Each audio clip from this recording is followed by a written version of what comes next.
Olá, seja muito bem-vindo ao Papo com Cerealista, o podcast da Sergs, da Associação dos Cerealistas do Rio Grande do Sul, que tem a produção, a parceria da Mídias, Comunicação e Marketing e a divulgação do portal Agronovas.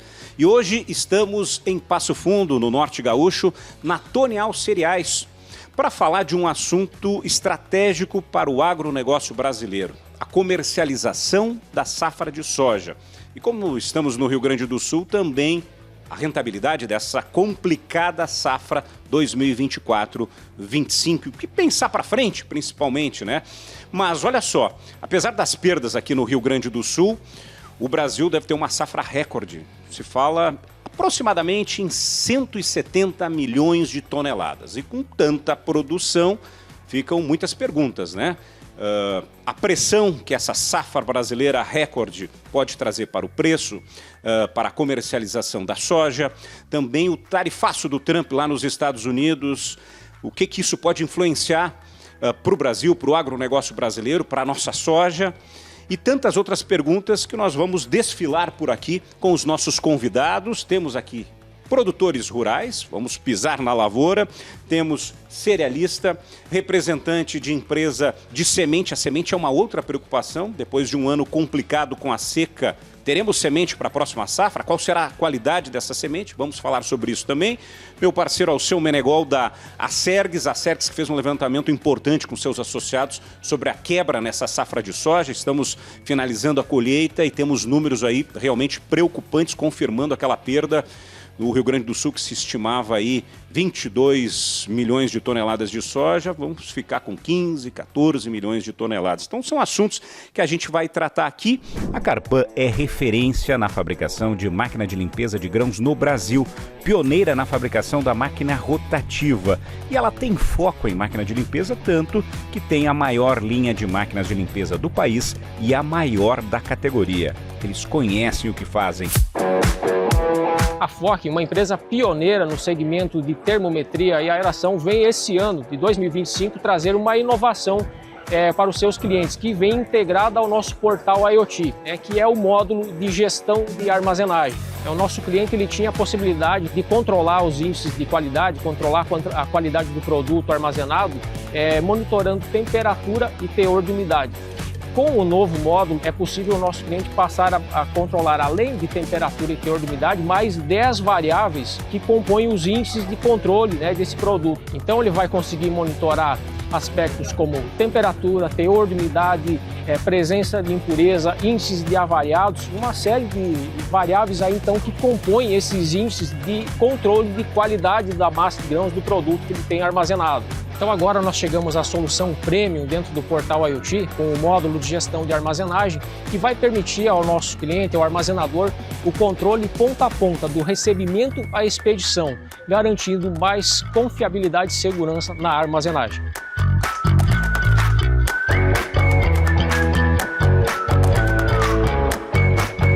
A rentabilidade no campo está cada vez mais apertada e o produtor rural precisa evitar desperdícios. A linha de trilhadeiras da Carpan representa lucro com a soja verde. E a Carpan é pioneira nesse tipo de equipamento. Por isso, tem a responsabilidade de estar em constante evolução.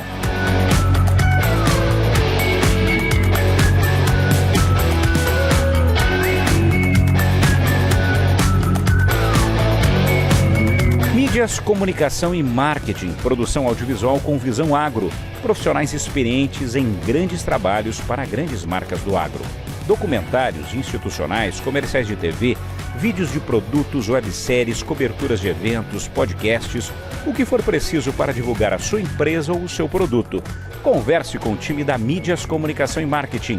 Acesse lá o www.midiacm.com e veja um pouco mais do nosso trabalho nesses 20 anos de produção para o agronegócio.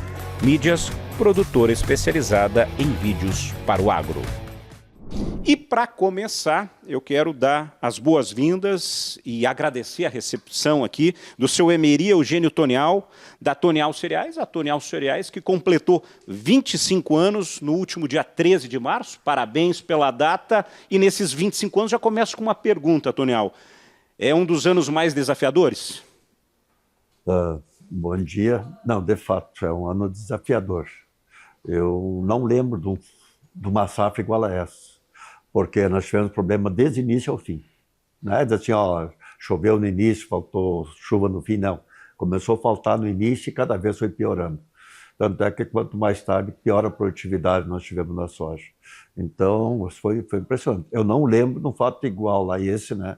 Não só nos 25 anos do Tonel Cereais, porque eu era vinculado a uma cerealista antes, desde que eu conheço a tal de soja, eu nunca vi um ano com tantos problemas em termos climáticos. Bom, e a gente quer falar muito daqui para frente o que fazer, né? Qual a situação desse produtor que chega com uma produção baixa? O preço se fala que daqui a pouco pode melhorar, pode aumentar, principalmente com essa questão globalizada das taxações em nível mundial. E o que fazer? Mas a gente vai entrar nesse assunto. Primeiro eu quero pisar na lavoura e falar com os produtores que estão aqui. Eu vou começar com o Ricardo Tonial, que é produtor aqui da região de Passo Fundo. Ricardo, para falar, na sua visão, qual foi o maior desafio dessa safra? Um ano muito desafiador, né? Diferente dos últimos. Foi um ano complicado, até porque no início, em algumas lavouras, a gente tinha uma perspectiva boa, né? Tava vindo uma chuva melhor, né? E do nada, janeiro, fevereiro, estancou a chuva e levou a isso, né? Diferenças de quase 50% em peso de grãos e a produtividade de uma forma geral, né? Então vai ser um ano bem complicado, foi um ano bem complicado e vai ser para frente, né? Por questões de valores e bancos e juros e pagamento de contas, né? A gente vê uma situação bem desafiadora aí para muitas pessoas, né? O que fechou em média de produtividade lá nas lavouras de vocês? Nós tivemos produtividades bem variadas, né? Mas algo em torno de 40 sacos, 42 sacos por hectare. Né? Foi o pior ano da nossa... desde que eu controlo, que eu cuido das áreas, né? Foi o nosso pior ano. Né? Bom, deixa eu conversar também com o seu Jorge Alcir Pens, que é produtor da região de Ernestina, também aqui de Passo Fundo. Seu Jorge, e a produtividade lá me parece que foi mais complicado ainda. Choveu menos lá? Muito ruim. Sinceramente, teve anos já piores, mas esse ano foi, além da gente vir com uma quantidade de água muito grande e de repente estanca e a produção não tem, né? Porque a gente só depende de água, né? A chuva. Foi muito ruim. A média ali dessa nossa região, em torno de 28 a 30 sacos. Teve gente que fechou até menos, mas ali foi muito cruel. Essa região nossa foi muito ruim. Muito ruim. Bom, colhendo 28 sacas por hectare, como é que paga as contas? Trabalhamos de graça. Trabalhamos de graça porque o teu custo já chega, se tu economizando bem economizadinho, tu gasta o quê? 25? Tu vai te sobrar 3 sacos, 4 sacos? E daí? Como é que a gente vai fazer para viver? Para ter o teu investimento? Ainda a gente nem conta muito desgaste de coletadeira, desgaste de trator, que se tudo tem que fazer manutenção. E hoje as manutenções aumentaram muito, em vista do que era um tempo atrás. Hoje as manutenções são muito altas. Qualquer ferro que tu compra, qualquer coisa, vale uma fortuna. Depois quebrou, não vale mais nada, né? A manutenção se torna muito cara. E é o gasto, né? Diesel, muito caro, e uma máquina bebe, não adianta, ela chupa um óleo, chupa um diesel, se torna mais caro ainda. Mas temos aí, a única coisa que a gente espera, talvez o preço, talvez reagir um pouquinho, né? Porque é que nem diz o Ricardo, nós temos que se preparar já para o ano que vem. O agricultor nunca vai correr, né? O desafio dele é aquilo ali, e a gente sabe fazer isso aí, e é o que a gente sabe fazer e gosta de fazer. Por isso que a gente não abandona. Sinceramente, agricultor é muito... Aqui, ó. Agora, ano como esse, o senhor estava falando, 20 anos atrás foi parecido? Foi. 2004 para 2005. A gente fez média menos ainda, né? 15 sacos por hectare. 10, isso aí. Hoje, eu acho que o que deu para essa diferença para 28, 30 sacos foi um pouco, claro, a tecnologia. Talvez está aí o sementeiro, que hoje as sementes têm as qualidades melhor, tecnologia em cima da semente, da própria planta, perfil do solo. Hoje muita gente está pensando no perfil do solo, né? Porque o solo é um ser vivo, né? Ali tu tem que investir nele para ele te dar renda. É uma coisa que tudo isso aí ajuda. Por isso que eu acho que a média foi um pouco maior. Que nem o próprio Ricardo, na região dele já choveu um pouco mais. já fechou um pouco menos, um pouco mais.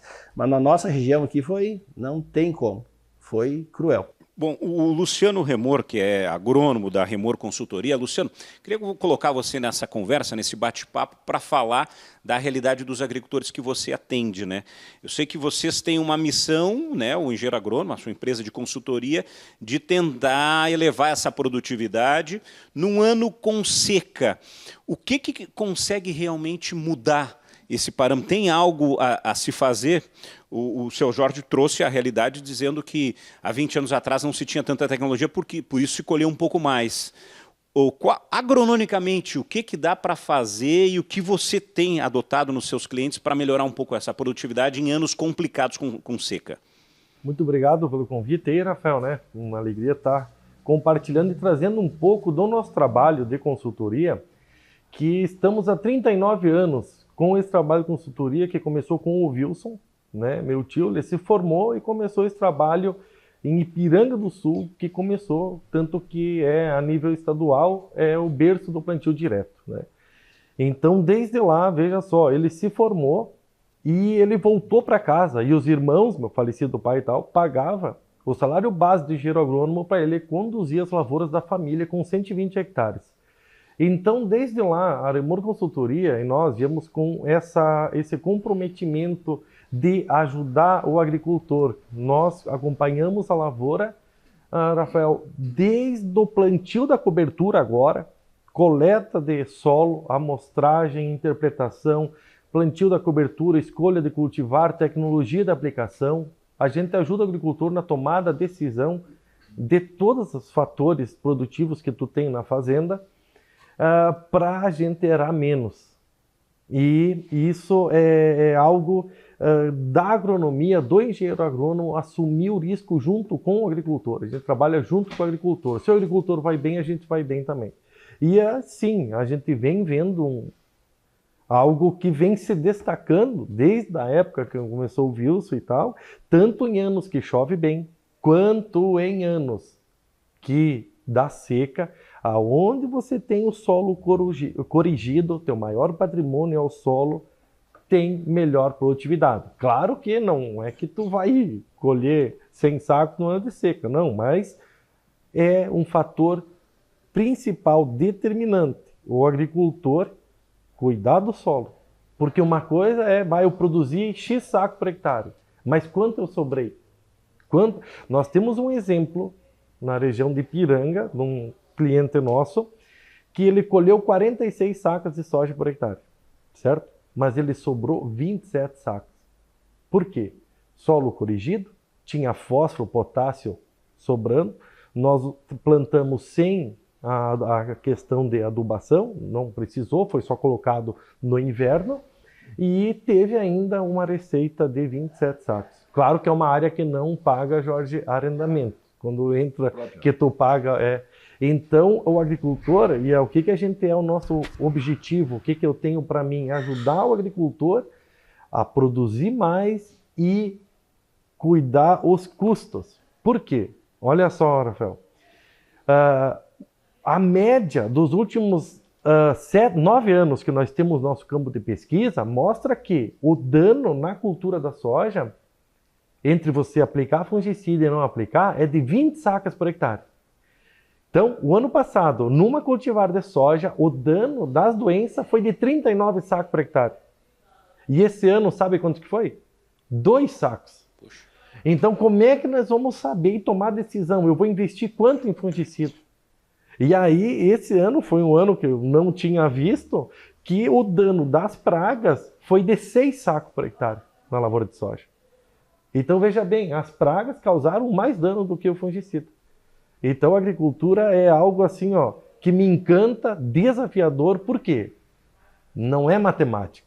Cada ano é um ano, é variedade, é solo, é clima, é a disponibilidade do agricultor de conseguir investir, vamos corrigir aqui, vamos ali, não dá.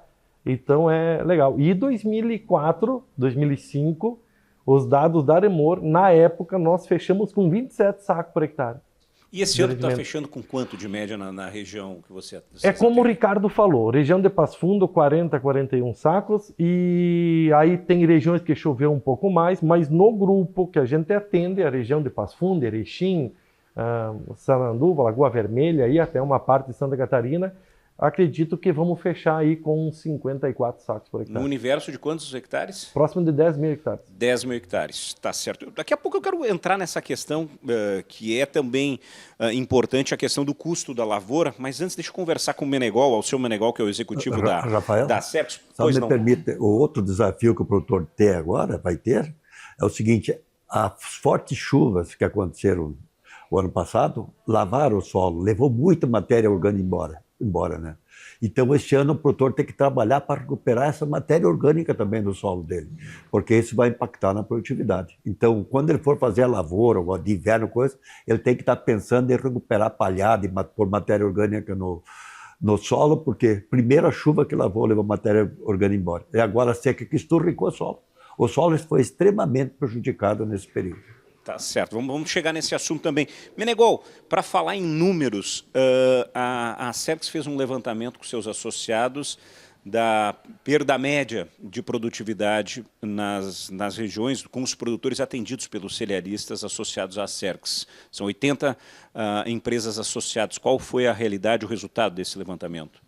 Primeiro, eu queria dar bom dia para o seu Tonial, especialmente o seu Tonial, agradecer a oportunidade de nós estarmos aqui, né, dando protagonismo hoje para o nosso podcast aqui na Tonel Cerx. Agradecer também a presença de demais amigos aí que nos ajudaram aí a montar essa mesa, proporcionando que nós time de peso. Mais um episódio do nosso podcast.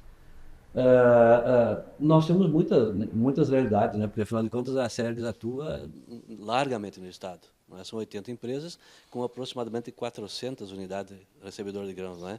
Mas nós temos aí, então, se nós pegar, por exemplo, Passo Fundo, nós temos uma expectativa, pela leitura dos nossos associados, uma expectativa de quebra de algo em torno de 40%. Se nós pegar metade sul, central e sul, Santa Maria para baixo, essa realidade aumenta para 55% a perspectiva de quebra. Se nós pegarmos uma região aqui, noroeste, para o Alto Uruguai, ela já cai para 25%. Então, há uma diferença significativa de região para região. Talvez essa região banhada pelo Rio Uruguai, né, que pode atrair mais precipitações, enfim, né, a ciência pode explicar isso. Mas a gente entende que a média geral de quebra, a expectativa na visão dos nossos associados, ficaria em torno de 43%. Né, isso considerando uma safra, uma perspectiva de safra de 22 milhões, o que traz aí para 14,5, né, no resultado final. Toniel, a sua realidade, quanto recebeu no ano passado e quanto recebeu agora nesse ano? Qual é a realidade da Tonial? Não, o que se percebe? A queda de produtividade vai refletir no recebimento, né? Só que agora o seguinte, ficou concentrado, porque a colheita já terminou. Era normal a gente nessa época colhendo ainda. Só um fato histórico, na morte do Ayrton Senna foi dia 1º de maio e nós estávamos todo mundo colhendo soja, cada vez me lembro, foi aquela comoção, né? Então, o produtor normalmente busca segurar um pouco da soja em casa também, né? Quem tem armazém próprio, por si só, já tem armazém para isso, né? Então, a grande dificuldade que nós vamos ter para fazer essa perspectiva aí é o seguinte, quanto o produtor conseguiu segurar em casa? Nós tivemos um ano que, na época da colheita, algum problema do grão verde, que ele não pode pôr junto, que ele pega, a expressão que eu uso, churinga, né? Aquele bucho, que ele cria mofo, esse negócio, então talvez ele, por proteção, procurou entregar, né? Mas eu sou bem franco, se eu receber 50% do ano passado, eu vou me dar por satisfeito, porque não temos o que fazer. Na nossa região foi isso, ainda mais que daqui, que nem pego a região ali do Jorge, né? Que foi 28, tem lugar para cá que foi pior, o produtor colheu menos de 20 sacos por hectare. Enquanto que pega a região lá do Luciano, mais aqui de Coxilha para lá, né? Que foi melhor produtividade. Mas, por exemplo, na nossa lavoura, bom, esse é um negócio do Ricardo até, a queda foi 45%. Então, nós fechando aí com 50%, 55%, nós temos que se dar por satisfeito esse ano. Bom, diante dessa quebra aqui no Rio Grande do Sul, o produtor que chega aqui na Tonial, estamos falando antes fora do ar, Tonial, que tem produtor que chegou a chorar na sua frente para pagar as contas. O que está passando na cabeça desse agricultor?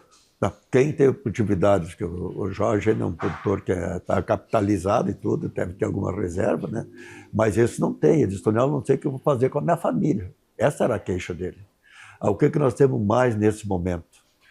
Essa turbulência no mercado global. Às vezes, de 3, 4 horas, uma notícia diferente provocava uma reviravolta no mercado de soja, né? Então, tu fica inseguro, como é que tu vai decidir com isso, em função dessas notícias? Outra coisa também, vamos pegar aqui, o produtor, o que ele faz? Ele não sabe o que vai acontecer com as dívidas dele hoje. Não tem nenhum plano governamental que diz, eu vou prorrogar por 2 anos, por 3 anos, por 4 anos. Como é que ele vai dizer, vou vender, não vou vender? E ele tem que se preocupar também com a manutenção dele, com a sobrevivência dele. Eu vou precisar de tanto para mim sobreviver com a minha família. E se não houver, enquanto não tiver essa política, todo mundo diz que está esperando um novo ano agrícola para ter recursos. Tu vai com qualquer instituição financeira hoje, tem recurso para o produtor? Não tem. E se tem, o juro está lá em cima. Então o juro está lá em cima. Qual é o juro praticado hoje? Então essa é a dificuldade que o produtor está tendo hoje. O que vai acontecer no mercado internacional com essa guerra de tarifas? Vendo ou não vendo, se é um bom momento ou não? Ou devo vender, mas eu não sabe se ele vai ocupar todo o seu dinheiro para pagar as contas? Ou se ele vai poder ficar com pouco para ele, para subsistência? Isso está dificultando ele tomar uma decisão. Tanto é que os produtores, talvez até o Jorge vai fazer isso, é levar até o último momento de pagar a conta, para poder tomar uma decisão de venda. E só cortar um pouquinho, Tonel, e a previsão do banco, ele quer que tu paga a dívida que tu tem, ou o custeio de milho, de soja, paga antes para poder pegar outra. Eles não liberam, não querem liberar antes de tu pagar uma. Tu paga uma para pegar outra. Se torna ruim, né? É que nem diz o Tonel, e vai tirar da onde? Tem muitos produtores aí que não tem como tirar, e vai fazer o quê? E Jorge, como é que fechou as contas esse ano lá? Precisou buscar algo e tinha alguma reserva? Como é que foi a tua realidade? A gente sempre vem guardando um pouquinho, né? Que nem diz a história, eu estava contando antes fora do ar. Meu avô sempre me dizia, se tu ganha 1.000, guarda 100. Se tu ganha 500, tu guarda 50. A gente sempre vai guardando, mas ultimamente, dos últimos 4, 5 anos, que nem o Luciano aí, que está aí, que ele é consultor, tudo, nós íamos com 3 anos de seca. O ano passado, que a abundância de água, que nem diz o Tonel, prejudicou muito o nosso solo, estragou bastante. Como é que a gente diz? Eu digo trilho de trem, né? Fez muitas valetas, e isso aí. Isso aí, quantos anos vai levar para a gente corrigir? Tu vai ter que passar uma grade, uma aradora, tu vai mexer no solo. E se chega a vir chuva de novo, tu perde mais ainda. Agora, a gente sempre, que nem nós, a minha família, sempre tem que estar... a gente sempre diz, os pés no chão. E devagar sempre, que tu sempre vai ter. Tá certo. Deixa eu valorizar os nossos patrocinadores aqui, quem realmente valoriza o segmento cerealista e também o produtor rural. As marcas que estão na frente do Papo com Cerealista, a Carpan, pioneira na fabricação de máquina rotativa de limpeza de grãos e também de trilhadeiras, são tecnologias para uma pós-colheita de qualidade. A Fokin, gerando soluções e integrando tecnologias desde 1947. Quando eu falo da Fokin, eu falo de termometria e aeração de grãos para armazenagem, falo também de tecnologias em sistema de irrigação, energia fotovoltaica, uma linha completa para o agronegócio. E a Mídias, Comunicação e Marketing, produção audiovisual para o agronegócio. Lembrando que a divulgação é do portal Agronovas, você pode conferir no site, no agronovas.com.br, no canal do YouTube, com a produção lá de cortes e tudo mais, no @agronovabrasil, e também os shorts, os cortes, os reels que a gente acompanha também pelas redes sociais no Instagram, que é o agro.novas. E a realização é da Cerques. Eu quero aqui mandar um abraço. O pessoal falou que acompanha o podcast Papo com Cerealista, até foi nosso patrocinador no primeiro episódio, o pessoal da Jocil, que é fabricante de silos e secadores. Um abraço lá para o Edson, para o Cláudio, para o Eliseu. Estão sempre ligados no Papo com Cerealista. E quero fazer uma mensagem, o Menegol é prova. O Christian, que é o gerente comercial da Carpan, está sempre presente nos podcasts. Ele até pediu para mandar um abraço aqui para o Tonel e dizer... está com um problema, quer dizer, está com uma ótima coisa em casa, mas um problema na questão da logística do trabalho hoje, porque ele está com um bebezinho em casa. Então está aproveitando, né? A causa é nobre. A causa é nobre, exatamente. Então está justificada, a dona Josi lá está segurando ele em casa, né? Tem que ajudar a patroa a cuidar das crianças. Então já tem o Léo também, que é o garotinho lá. Então eu quero mandar um grande abraço para o Christian, gerente comercial da Carpan. Bom, gente, vamos voltar. Rafael, eu queria pegar um gancho no que foi dito aqui, né, pelo PENS, aqui, pelo Remor. A gente não quer fazer um negócio deprimente aqui, né? Mas precisamos falar dessas realidades todas, né? Então, aí o PENS falava da realidade dele enquanto produtor, né, as dificuldades, e eu queria pegar, então, uma palavra do Remor, porque atende em torno de 10 mil hectares, né? Considerando a característica das nossas propriedades aqui na região sul, são menores, né? Então tem muito cliente envolvido nesses 10 mil hectares, né? Como é que está, Remor, o comportamento do agricultor empresário na hora de investir no solo em função desses 5, 6 anos, né, de condições climáticas adversas? Como é que você faz a leitura desse todo aí, nesses 10 mil? Então, a gente vem acompanhando.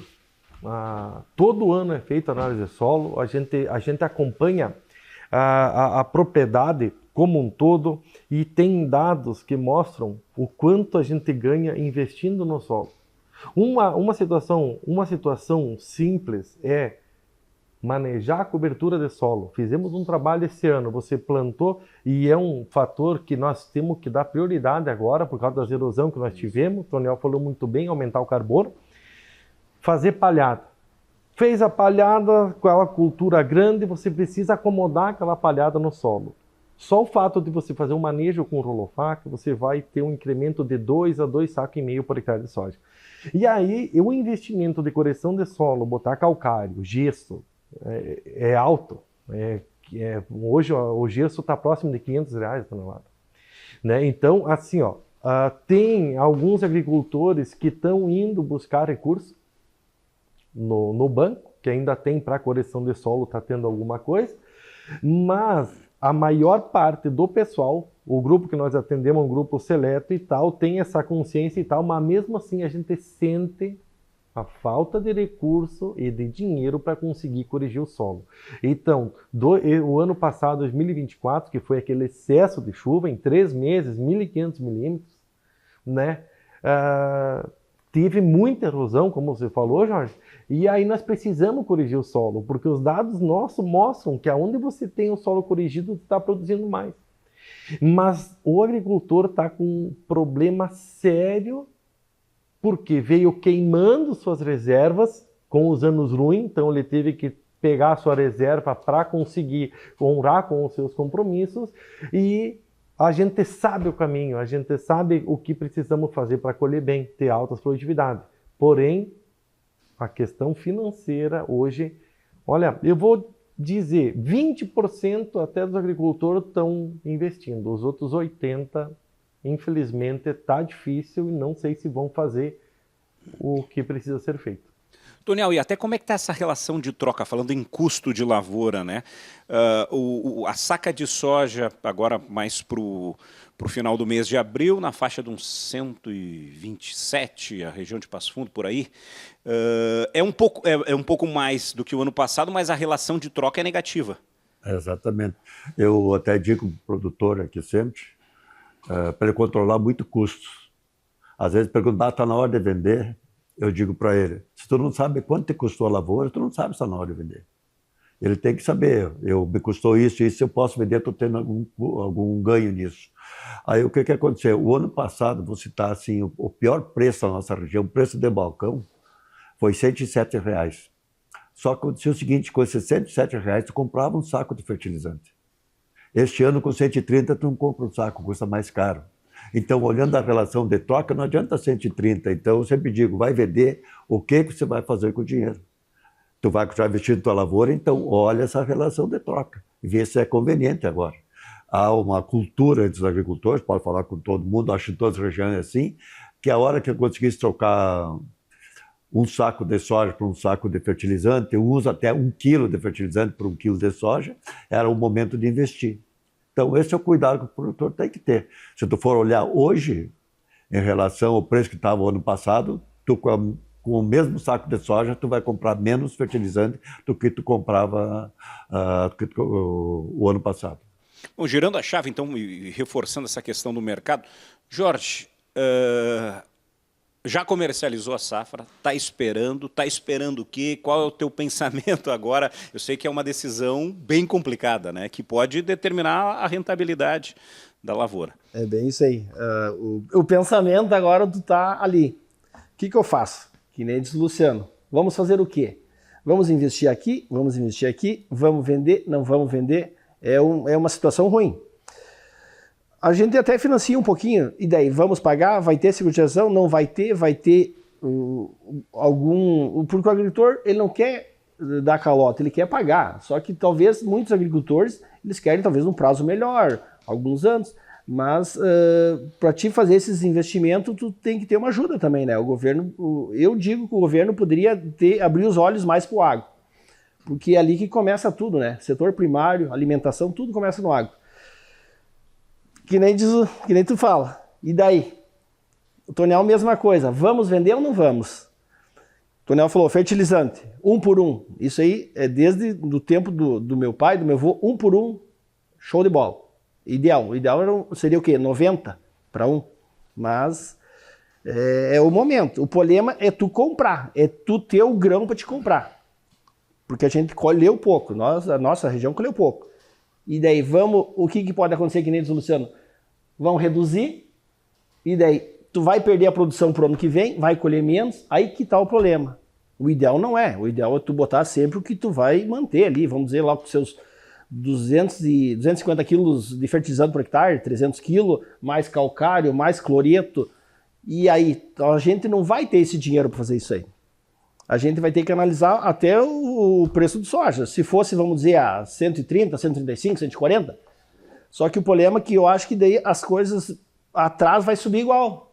Daí vai se tornar elas por elas, ou nós vamos perder o poder de aquisição por causa do preço. Porque manutenção, essas coisas, tudo vai subir, talvez vai subir mais que o soja. Bom, Ricardo, é uma decisão difícil, né? Qual estratégia você usa na hora de comercializar? Fecha alguma coisa antecipada? Como você pensa essa comercialização da safra? Bem, depende do tipo de custo que tu já tem, né? Garantido que tu tem que pagar, né? No nosso caso da fazenda, né? A gente tem aquisição diária, né? E uma parte dessa aquisição é pago em reais, não em soja, né? Então, essa soja já foi travada já há algum tempo, né? Acho que foi outubro, não sei lá, foi o ano passado ainda, com um preço muito melhor do que está acontecendo hoje. Então, nós tínhamos um pensamento, X mil sacos, paga todas as contas, sobra alguma coisa e o que sobrar, a gente vê o que vai fazer, né? Esse ano, o que a gente tinha planejado de vender foi o que a gente colheu. O que sobrou, não sobrou, né? Então, não houve essa sobra, né? Mas, assim, faz 4 anos, acho 4 ou 5 anos que a gente vem fixando uma boa parte num momento intermediário entre Estados Unidos, Brasil, que tem alguns pontos, alguns meses chaves, né? E esse ano, tipo, a soja está travada já faz um bom tempo, né? As nossas contas estão travadas já faz bastante tempo, né? Nós travamos o custo. Nós sabemos o que vai custar, essa parte nós garantimos. Garante o custo. Garante o custo. Especula com o lucro. Custo e pagamento de áreas, né? Tipo, investimento de aumento de área, né? Isso está travado. Então... Deixa eu aproveitar e colocar aqui o Mário Klein, que é gerente comercial da Stedley Sementes. Mário, diante de todo esse cenário hoje do Rio Grande do Sul, a primeira que eu vou fazer, o desafio para o sementeiro, né? De convencer a esse investimento tão importante que é a semente. E depois vamos além, qual vai ser a qualidade da semente, teremos semente disponibilizada, o que a gente está vendo daqui para frente? Primeiramente, obrigado pelo convite. Já vou pegar um gancho aí do Ricardo sobre o travamento antecipado, né? mas talvez a pergunta que poderia se fazer para ele, ou a resposta que ele daria, por que ele fez travamento antecipado? Porque a relação de troca era favorável, né? Então, acho que esse é um aspecto muito importante que a gente faz no gerenciamento de custo, né? De fazer o travamento quando a relação de troca está favorável. Outro aspecto que gostaria de comentar antes de entrar na questão da semente, que nós verificamos algumas situações de produtores num ano desafiador como é esse, a atividade mais diversificada, né? Nós temos exemplo de produtor que tem 4 atividades dentro da propriedade, por exemplo, o inverno, o trigo, o milho, o leite e a soja. Então, esse ano ele teve um desafio maior na soja, teve quebra de produção na soja, mas foi relativamente bem no trigo, foi excelente no milho, né, porque as chuvas para nós cortaram no início de janeiro, então o milho já estava garantido, foi bem no milho, o leite está numa certa estabilidade e está tendo prejuízo na soja, mas acaba compensando com as outras atividades. Então, a importância, às vezes, de você ter uma atividade diversificada e não depender só de uma cultura só. Deixa eu aproveitar esse gancho ainda, antes de nós entrar em semente, Mário. E como e esse agricultor também na questão estratégica dele, né? Porque, claro, o agricultor olha muito antes da safra, poxa, para lá, minha relação, o trigo agora que tem na safra de inverno vai me custar caro, mas historicamente a gente vê que o cenário vai mudando, né? Já teve, vamos lá para o centro-oeste, teve casos em que o algodão caiu de preço, o pessoal, não, vou plantar mais milho, e daí mudou tudo globalmente, o algodão valorizou, quem continuou no algodão continua muito bem, enfim. Que falar para esse agricultor que ele deve ser pés no chão também, não olhar tanto assim o imediatismo do mercado? Como é que você avalia isso, Mário?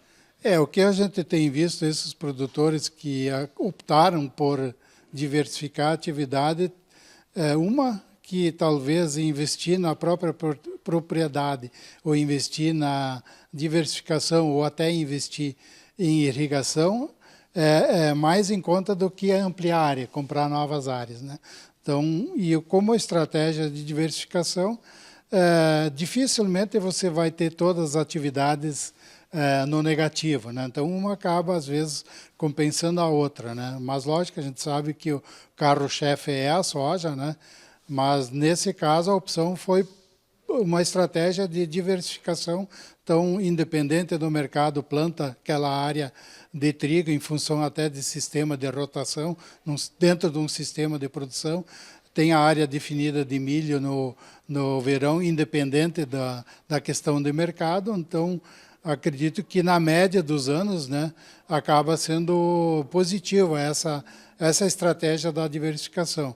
E quanto ao trigo, né, nós estávamos vendo até com o Remor hoje de manhã, em 10 anos tivemos 3 anos negativos, mas teve 7 anos no positivo, embora a média dos 10 anos não seja lá tão alta, mas ficou quem plantou trigo nos últimos 10 anos acabou, não ganhou muito dinheiro, mas ganhou dinheiro. Então, é uma estratégia de negócio que o produtor tem que, em algum momento, decidir o que ele vai fazer, mas me parece que a diversificação ainda é uma boa estratégia. Me permita, Mário, a gente segurar um pouquinho o assunto de semente e continuar nesse tema aqui, porque realmente hoje pela manhã o Ricardo e o Remor estavam fazendo essa relação para a safra de inverno, né, para o trigo. Essa relação hoje, como é que está o custo para essa lavoura de inverno e como convencer o agricultor a investir na rotação, na safra de inverno? Como é que está isso, Remor? A gente vem fazendo essa parte, além da parte agronômica também, buscando sempre a econômica. E aí a gente busca várias ferramentas, vários resultados de pesquisa também, que a gente conduz os campos, para ver, bom, tecnicamente, economicamente, o que mostra. E como o Mário muito bem falou, dos últimos 10 anos de produção de trigo, nós tivemos 3 anos que deu negativo. O saldo é positivo. A gente tem aí próximo de R$600 a R$700 positivo o plantio da cultura do trigo. A soja que a gente planta na resteva do trigo tende a produzir menos. Porém, teve o ano de 2022 e 2023, que foi um ano mais seco. Veja bem, a soja que plantamos em dezembro na nossa região, colhemos mais do que a soja que plantamos em outubro. Então, não é regra que a soja que a gente vai plantar na restiva do trigo, ela vai produzir menos. A gente não consegue ver o que vai acontecer o clima lá na frente. A gente tem uma ideia, mas nada é 100% de certeza. Então, o Mário falou muito bem, diluir risco, diversificar na tua fazenda. Então, o que eu penso, e a Remor vem trabalhando, a gente plantar aí 45% da soja você planta no cedo e seus 25%, no máximo 30%, planta no tarde, que é justamente na resteva do trigo. E você dilui risco, e como foi o ano de 2021, 22, 23, 21, 22, o trigo deu uma receita que conseguiu dar um aporte para o prejuízo que tivemos na soja. Então, é diluir risco e fazer um sistema de rotação, e todo ano você vai ter uma cultura que vai te dar um lucro maior, outro nem tanto, mas na média do ano vai ser positivo o teu saldo. Ricardo, diante da conversa que teve hoje de manhã aqui, o que vai fazer no inverno? Não sei. Ainda não sabe. Se eu pedir para o meu pai aqui, eu devo ter feito essa pergunta para ele nos últimos mês aí umas 50 vezes. Eu realmente não sei, né? Porque a gente já fez uma programação forte de cobertura de solo com adubo e coisas. Vamos fazer um investimento pesado esse ano para a recuperação disso aí, né? Investimos em rolo faca e coisa para ter uma melhor cobertura de solo. E no nosso caso, a gente tem áreas muito espalhadas, várias áreas, então isso influencia um pouco na colheita do trigo. Tem que parar, deslocar máquinas para uma propriedade 15, 20 quilômetros longe da base, né? Então a gente não chegou a uma conclusão. E isso é uma coisa que me chama muita atenção, né? A diferença de produtos, às vezes não um glifosato, mas uma marca específica do glifosato, que não tem como diferenciar, né? Eu estou comprando de você, de 2, 3 empresas, e a diferença às vezes chega a mais de 20%, né? Então esses custos assim são assustadores, né? Principalmente quando tu vê pessoas fazendo, às vezes, barter e coisa, faz um travamento, às vezes um valor menor, e aí o preço sobe muito, o barter, né? E a diferença é brutal, né? Teve um caso, eu e o Luciano, lá de produtos de 40% de diferença, né? Do pagamento à vista para um barter fixado para frente, né? Então vai ser um ano bem complicado, né? Por causa desses aumentos que está previsto a acontecer aí, e a escassez de verbas aí de bancos e coisas para fazer esse tipo de negócio, né? Às vezes é vantagem tu pegar o dinheiro do banco, né, e comprar à vista, tu paga o juro, né? Sobra ainda dinheiro, né? O Ricardo referiu antes em área, né, aquisição de área. Então, e a gente referiu mais cedo aqui numa conversa informal, né, que às vezes do outro lado da cerca você está comprando um pedaço de uma área, de um lindeiro, né? Queria dirigir para o Mário esse questionamento aí, considerando que podemos afirmar que o produtor é um especialista naquilo que faz, que é produzir, não é? Mas podemos dizer também, Mário, que em função dos contextos que a gente observa de propriedade para propriedade, que falta muita gestão dentro das propriedades. Esse negócio, por exemplo, se falou em travamento, né? Isso não é uma regra que todo mundo utiliza. Seria correto afirmar, Mário? Eu acredito que sim, né? A gente tem visto o produtor, por exemplo, na comercialização, muito focado no preço. 139 não serve, mas 140 eu vendo, né? Mas não está fazendo a conta da relação de troca. Então, essa questão de gestão, de você ter histórico, né? De ter histórico de relação de troca, histórico de produtividades, você avaliar talhão por talhão, né? Então, a coisa hoje ficou tão sofisticada para grandes produtores. Hoje é indispensável um software de gestão, né? Para o pequeno produtor, no mínimo um caderno em cima da geladeira com anotações de pelo menos 10 anos, tem que ter, tem que fazer, né? Eu conheci, por exemplo, um produtor de 50 hectares que um dia me chamou muita atenção. por isso que eu usei o exemplo do caderno em cima da geladeira, que é o que ele fazia. Ele chegava a fazer balanço patrimonial no final do ano, um agricultor simples, com pouco conhecimento, mas num curso de treinamento do Senar, lá ele aprendeu e fazia isso, e era um produtor extremamente capitalizado, porque fazia ao seu modo, mas tinha lá um programinha de gestão, que era um caderno em cima da geladeira, tinha histórico, tinha relação de troca, né? Então isso, acho que hoje, daqui por diante, não tem mais como fugir disso, né? Ou nos tornamos profissionais, ou nos tornamos empresários rurais, ou ficamos fora do mercado amanhã depois. Na Tonial, quantos por cento dos produtores já travam antes? Normalmente, como é o geral dessa comercialização dos clientes da Tonial? Não, o que eu posso afirmar é que não vou pegar esse ano que passou aqui. O que aconteceu? Ele teve a relação de troca boa, né? Comprou fertilizante, então ele veio travar, porque nós tínhamos expectativa de 170 milhões de toneladas. Mas se o Rio Grande do Sul colhesse bem, nós ia passar disso. E aí, olhando as cotações do mercado internacional, dificilmente nós teríamos cotações de R$130 na colheita, que nós estamos tendo aqui, né? Soja disponível daí para cima, né? Então, para custo, eles travaram. Não foi com aquele ânimo que nem foi em 2022, 21 para 22 ali, que ele travou bem mais, né? Mais ou menos para certos custos ele veio e travou já. Então ele está entregando para ver o que pode sofrer, né? Pode acontecer da agora em diante. Aí, que nem o Mário falou, tipo irrigação. A FOC é uma das patrocinadoras, né? Mas o que acontece? Tu está perto da cidade, tu não pode fazer irrigação. Tu não tem segurança que teu equipamento vai ficar protegido. Segunda questão, ambiental. Tu vai ter segurança que teu açude, tua captação de água está correta, você vai ser permitido de usar. E, por fim, ainda tem aquela dificuldade. Vai ter energia elétrica para isso? São gargalos. São gargalos que tu faz e evita. É óbvio que o ideal, o Marco tem toda a razão, é tu ter uma produção garantida. E, em princípio, a água te dá essa garantia, né? Mas nós temos essas outras preocupações aí que nós temos que enfrentar.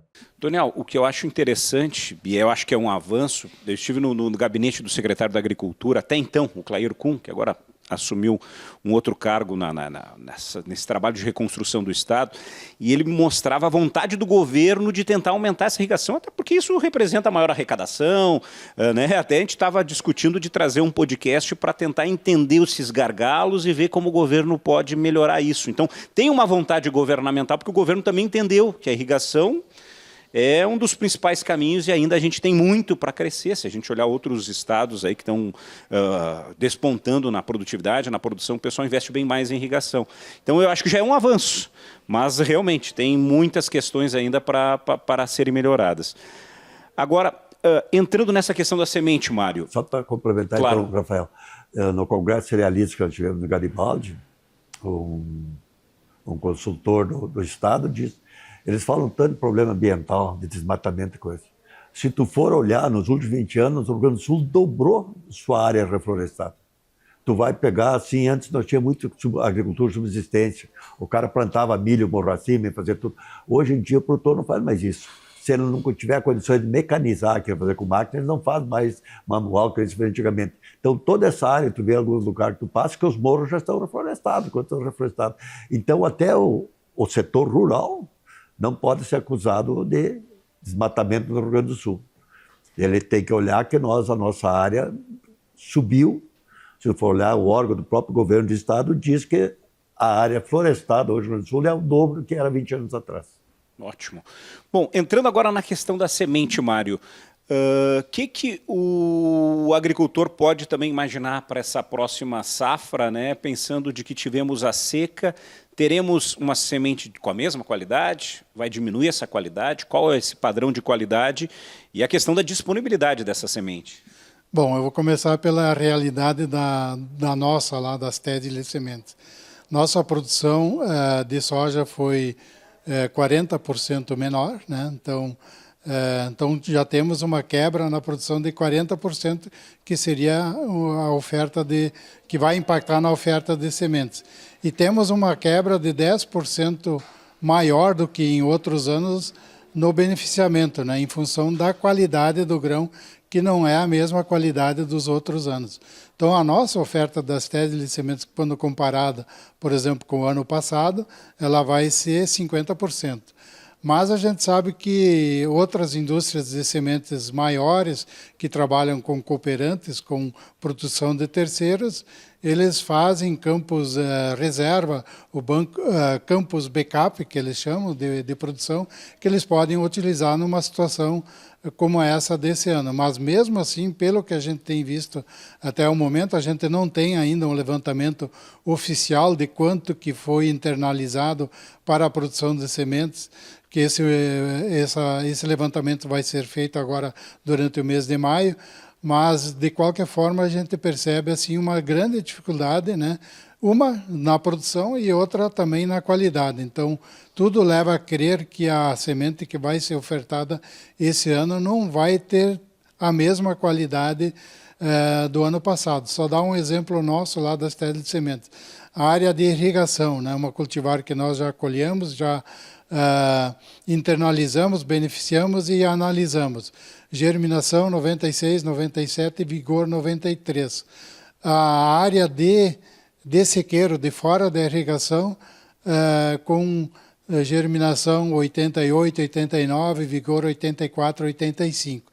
Então veja bem que é uma diferença de qualidade bem maior. A gente tem notícia, por exemplo, de uma região de Santa Catarina, Abelardo Luz, que hoje, inclusive, tem o título de Capital Nacional da Semente, né? Maioria das áreas irrigadas, embora Santa Catarina não teve os mesmos problemas de falta de chuva que nós tivemos aqui. Mas ainda assim estão tendo problema de qualidade por estresse de calor, né, que também afeta a qualidade do grão. Então, tudo dá a entender que sim, que vamos ter um ano mais desafiador para a questão da semente. Então, quanto à oferta de quantidade e também quanto à oferta de qualidade. Então, isso vai impactar, sim, e possivelmente vai impactar em valores, né, porque as empresas vão ter maiores custos, porque tem que originar campos de produção de vários locais, várias épocas de plantio. A gente ainda tem uma expectativa em função das áreas de safrinha que foram plantadas para produção de sementes, tanto a nível de indústria de sementes, como a nível do próprio agricultor, que salva a sua semente de acordo com a legislação vigente, que ele tem essa possibilidade, né? Também implantou áreas de safrinha.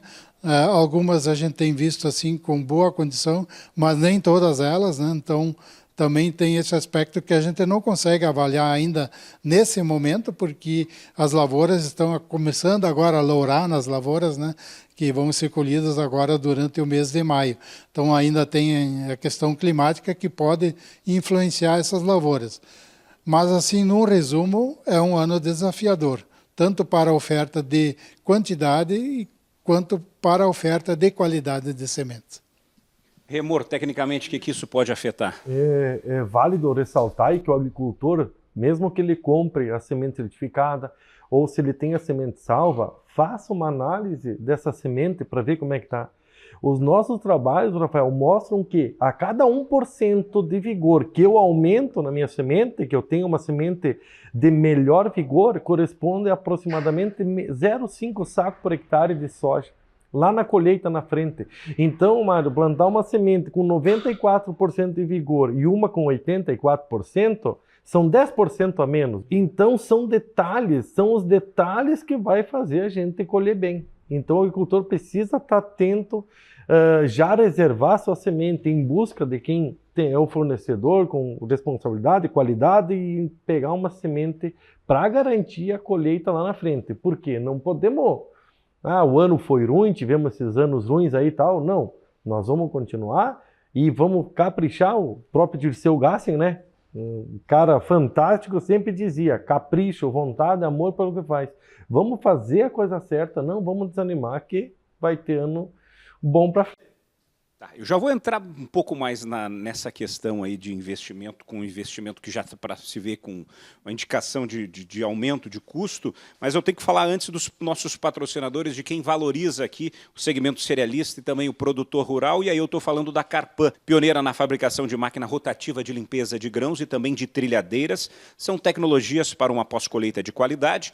A Fokin, gerando soluções e integrando tecnologias desde 1947. Quando eu falo da Fokin, eu falo de termometria e aeração de grãos para armazenagem, falo também de tecnologias em sistema de irrigação, energia fotovoltaica, uma linha completa para o agronegócio. E a Mídias, Comunicação e Marketing, produção audiovisual para o agronegócio. Lembrando que a divulgação é do portal Agronovas, você pode conferir no site, no agronovas.com.br, no canal do YouTube, com a produção lá de cortes e tudo mais, no @agronovabrasil, e também os shorts, os cortes, os reels que a gente acompanha também pelas redes sociais no Instagram, que é o agro.novas. Vamos entrar numa questão importante para falar e, quem sabe, trazer mais dúvidas aqui para os agricultores do que pode acontecer com a cotação da soja, né? O tarifaço lá do Trump nos Estados Unidos, a briga com a China, em tempos atrás foi muito bom para o Brasil. O que os analistas estão dizendo? O que você, pela sua experiência aqui na comercialização de grãos, pode imaginar que pode acontecer com o Brasil? É uma oportunidade? É uma ameaça? O que dá para falar? Olha, honestamente, não tem uma resposta. Por quê? A China vai originar aqui, mas a que custo? Eu me lembro que na outra crise, o que aconteceu? Os prêmios eram negativos, chegou a passar de 100 pontos. A China acabou originando soja aqui, mas levando o soja brasileiro barato.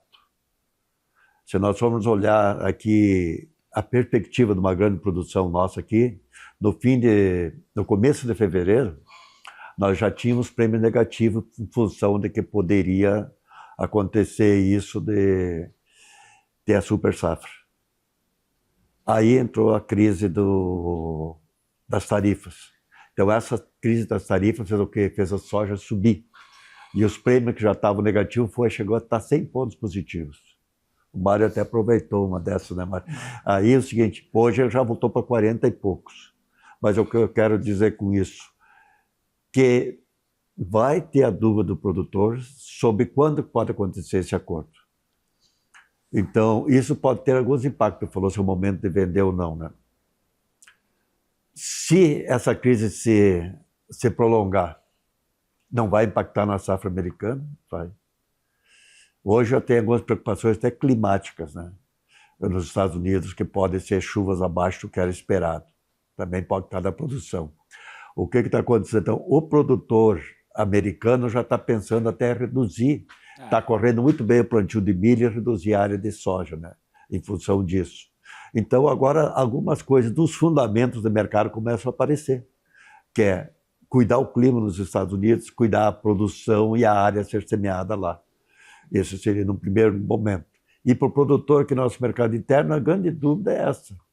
Ele pode vender, você não sabe como é que ele vai dispor desses recursos depois, se vai ser para pagar a conta, para investir, fazer uma lavoura com tecnologia, fazer uma lavoura bem feita, né? E subsistir com a sua família. Então, isso está segurando um pouco a comercialização. Mas acho que, nesse momento, começou a voltar para o mercado alguns dos fundamentos. Até hoje eu fiz num outro comentário o seguinte, a China está jogando duro. Então, o Trump está sinalizando com possibilidade de negociações com a China, né?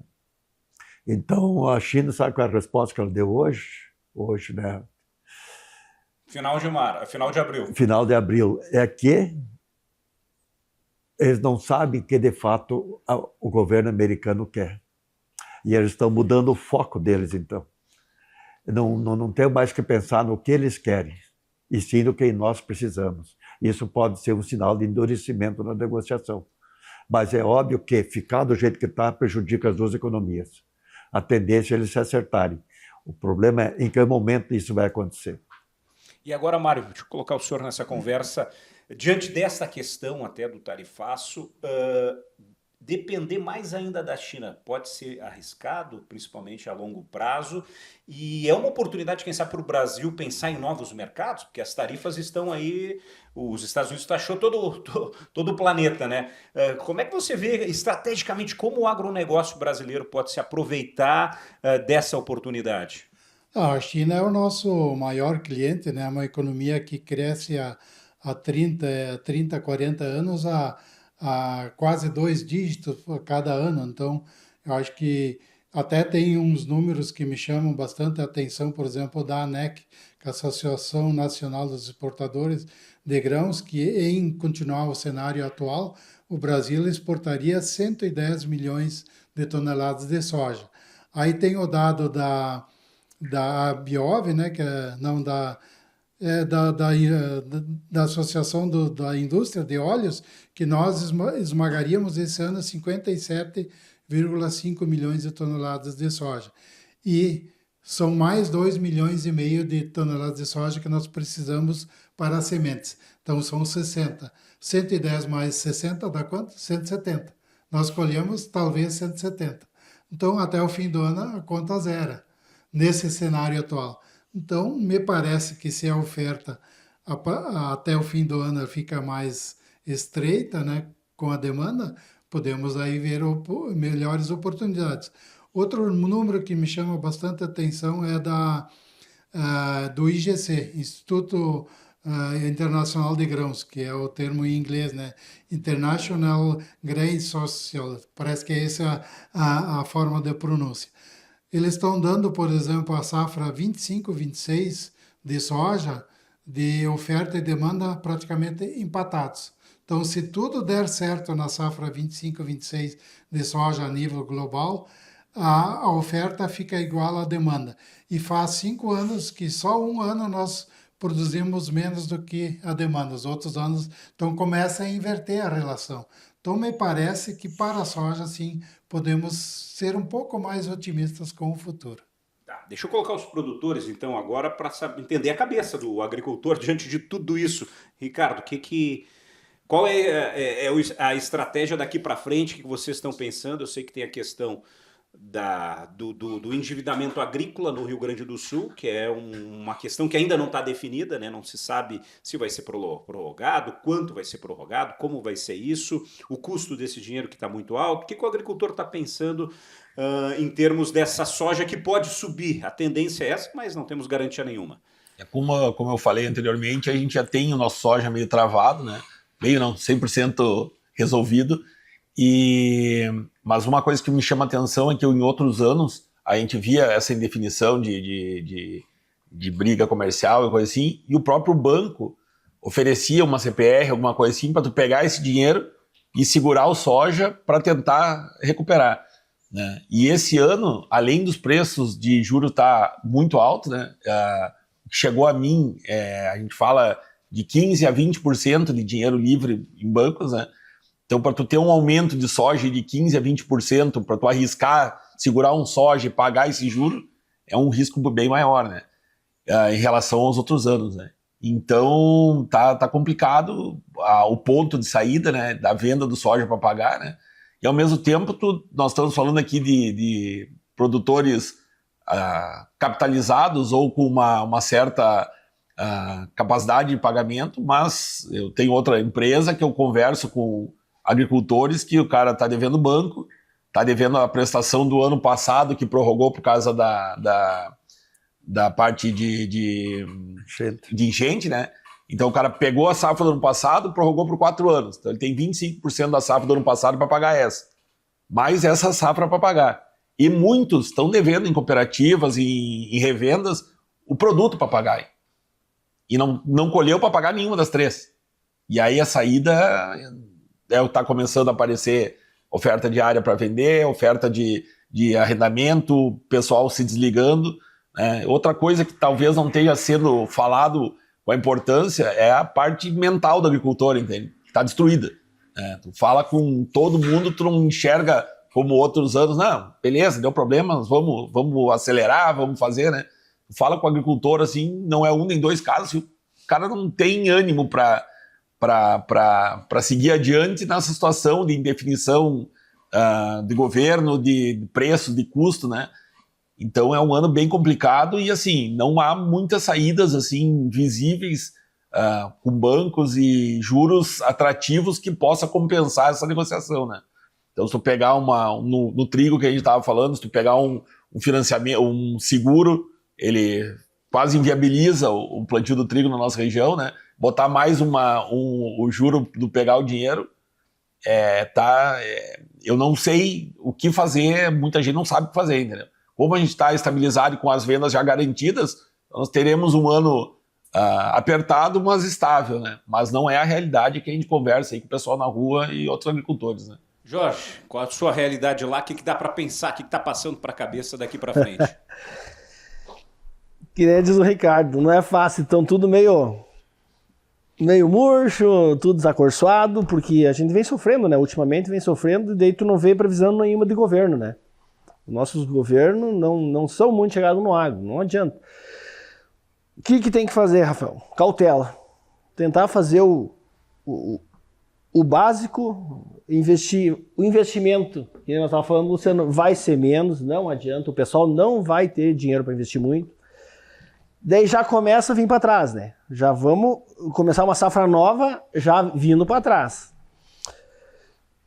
Incentivo, que nem eu falei, do governo não vai ter. E ele vai querer cobrar. E sempre essa que tu tem que pagar uma para poder pegar outra. Ele sempre quer antes. Já até a gente tem um pouco de financiamento. Ó, Jorge, tu não consegue pagar o teu custeio do milho, que daí vai ser liberado para cobertura de solo e coisa. Aí, ó. Aí já tá jogada, né? Eles sempre vão querer receber. E não sai fora, que nem o Ricardo falou, as cooperativas. E claro que tudo tem um giro, né? Uma cooperativa, uma empresa, o Tonial, talvez empresta, ele também vai ter que pagar para frente. E todo mundo tem que pagar para frente. E o agricultor, claro, o agricultor é o setor primário, né? É o que mais vai sofrer por causa que ele vai ter que fazer de novo, fazer o dinheiro de novo para te poder investir. É uma cadeia, né? É uma cadeia. O cara colhe, tem que pagar os produtos, tem que pagar o banco, tem que pagar os falhar, insumos, né? E se tu falhar com essa cadeia, alguém vai ter que acabar arcando com esse prejuízo, né? Revendas, os caras têm que pagar agora, geralmente fim de maio, os caras têm que pagar. E se não receber, tem condições de pagar? Cooperativas, empresas de recebimento, né? É um ano, bancos, né? Eu pessoalmente recebi uma mensagem de um banco querendo saber se num dos valores que a gente tem de financiamento, se estava nós teríamos ideia de prorrogação ou de alguma coisa, ou se nós iríamos pagar, né? Porque o banco estava preocupado em saber qual é o tamanho do problema. Entende? Eu falei, tá tudo correto, na data nós vamos pagar, né? Mas para isso já chegar, né, o problema é muito grande, o risco está sendo muito, muito grande até no setor financeiro, né? De inadimplência para um ano que nem esse, né? Bom, a conversa tá boa aqui, a gente está estourando o horário, eu vou dar a última palavra para o Tonial aqui, agradecendo mais uma vez a receptividade, Tonial. E uma mensagem final e a sua ideia para o futuro do agronegócio gaúcho, o que dá para imaginar? Bom, nós fomos lá em termos de Brasil, um dos grandes colonizadores do Brasil, agro, foi o gaúcho.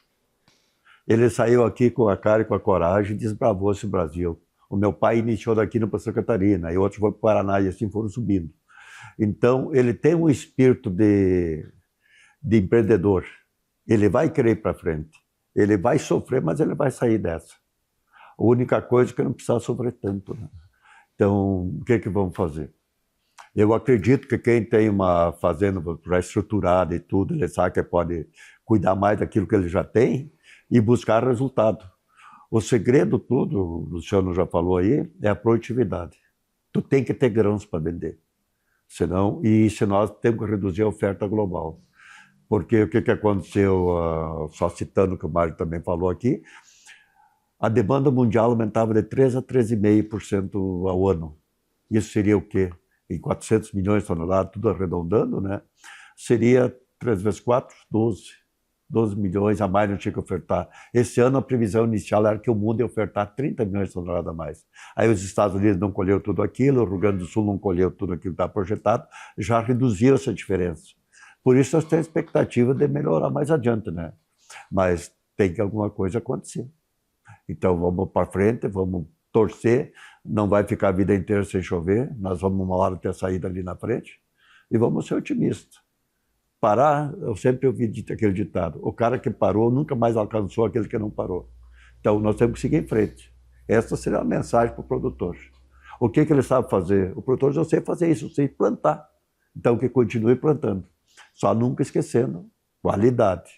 Então, outra coisa, o solo, que o Luciano insiste também, não é uma coisa que tu faça um ano por outro a recuperação. É uma constância, leva 3, 4, 5 anos para te ter uma estabilidade e chegar naquilo que seria necessário agronomicamente, né? E que tu possa até ter políticas, que a gente falou de um caso, ó, esse ano conseguiu plantar sem adubo porque tinha um solo completamente estruturado e o cara se escapou. Mas aí é que está a questão, é fazer com qualidade e com carinho aquilo que ele sabe fazer. Esse amor à terra que o produtor tem, que se transmite para as novas gerações, né? Desculpa até, quer dizer, o Ricardo, qual é a formação dele? Computação. É o que toca as lavouras. Então, para te ver, pergunta se ele gosta da terra. Até o ano passado gostava, depois deste ano eu não sei como é que está, né? Mas é isso que nós temos, isso que nós temos que continuar. É fazendo com amor, com carinho a nossa atividade. Tá certo. Toniel, muito obrigado. Ricardo, muito obrigado. Seu Mário, muito obrigado. Meneghel, mais uma vez, muito obrigado. Jorge, Remor, muito obrigado pela participação, pelas informações importantes. O Papo com Cerealista vai ficando por aqui. Queremos aqui agradecer os nossos patrocinadores, a Carpan, pioneira na fabricação de máquina rotativa de limpeza de grãos e de trilhadeiras, tecnologias para uma pós-colheita de qualidade, Focking, gerando soluções e integrando tecnologias desde 1947, e a Mídias Comunicação e Marketing, produção audiovisual para o agronegócio. Lembrando que a divulgação é do portal Agronovas, você pode conferir no YouTube do Agronovas, lá no Agronovas Brasil, e todos os cortes no Instagram agro.novas. A realização é da Cerx. Até o próximo!